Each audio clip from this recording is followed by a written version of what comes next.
Если к вечеру на ноге остается след от носка, не вините в этом жару или соль. Отеки– это скопление лишней жидкости, которая не уходит обратно. Сердце насос. Он качает кровь по кругу. Если насос работает хуже, кровь застаивается, лишняя жидкость выходит из тканей.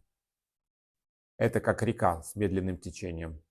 Вода стоит, разливается у берегов. Сердечные отеки двухсторонние, симметричные, больше к вечеру. Простой тест. Надавите пальцем на голень ближе к кости. Подержите так несколько секунд, отпустите. Если остается мягкая ямка, которая медленно уходит, значит надо обратиться к специалисту. Помните, что отеки бывают не только из-за сердца. Они могут быть из-за проблем с венами, почками и даже при длительном сидении. Чтобы понять, сердечные отеки или нет, я разбираю эту ситуацию у себя на сайте. Ссылка в шапке профиля. Будьте здоровы!